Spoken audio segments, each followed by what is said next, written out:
हे तुमचा हायरचा ओव्हन आहे दादा. एअर फ्राय आला याच्यामध्ये. एअर फ्राय नवीन फीचर्स आले आता सगळे कंपनीला. तर कन्व्हेक्शनमध्ये दादा तुम्ही नान खटाई, बिस्किट, बाटी, पिझ्झा बेस, कुकीज सर्व बेकिंग करू शकतात. ओके, कन्व्हेक्शन मोडला सर्व बेकिंग. आता कन्व्हेक्शनमध्ये मला केक करायचा आहे तर कसा करायचा, सिलेक्ट केला 200 डिग्री, तर डिग्री इथूनच कमी करायचा.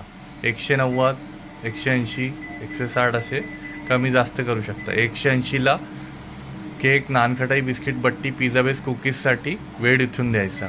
बघा, हे कमी जास्त होतो आणि इथे कमी हे जास्त.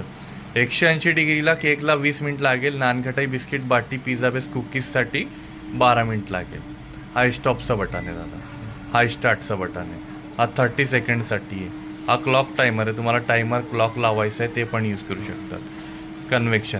आता ग्रिल दिलेलं दादा इथं. ग्रिल म्हणजे भाजणे. ग्रिल सिलेक्ट केला, इथून ग्रिल आला. मला चिकन, फिश, तंदुरी चिकन, कबाब, आलू टिक्की, साबुदाणा वडा करायचा आहे तर इथून वेळ देऊ शकतो मी. हे 30 सेकंड दिला आणि स्टार्ट केलं. स्टॉप.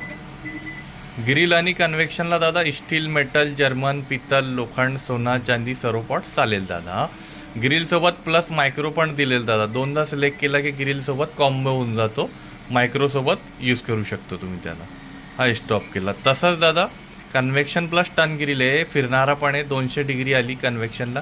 टर्न ग्रिल म्हणजे ते रॉड लावून तुम्ही फिरू शकता. चिकन टिक्का, पनीर टिक्का, कबाब वगैरे ते करू शकतात. हे सिलेक्ट केला, इथून वेळ द्यायचा आणि स्टार्ट करायचं. हा स्टॉपचं बटन आहे.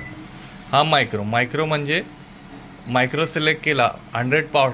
जितकं जास्त पॉवर देणार तितकं फटकन लवकर कुठल्याही वस्तू तुम्ही करू शकता दादा. आणि मला नानखटाई, बिस्किट, बाटी, पिझ्झा बेस, कुकीज करायचं आहे, केक करायचा आहे तर यालाच प्रेस करायचा तर डिग्री कमी होतो.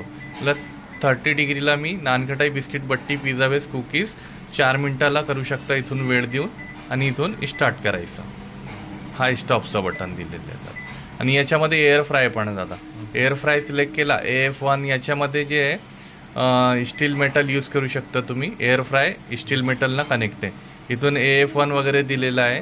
त्या ऑटो कुकमध्ये येते, त्याच्यानुसार करून देणार आणि मग त्याला स्टार्ट करायचं. कन्व्हेक्शनमध्ये ते पण करू शकतात. याच्या कन्व्हेक्शनला करायचं. हे इंडियन रसोई, हे मला इंडियन चायनीज करायचं आहे. इंडियन रसोईमध्ये ऑटो कुक मेनू दादा. याच्यामध्ये तुम्हाला मोड आणि टाईम सिलेक्ट करायची गरज नाही, ते स्वतःहून बनवून देणार. फक्त कोड नंबर टाकायचा आहे, सिलेक्ट करायचा आहे.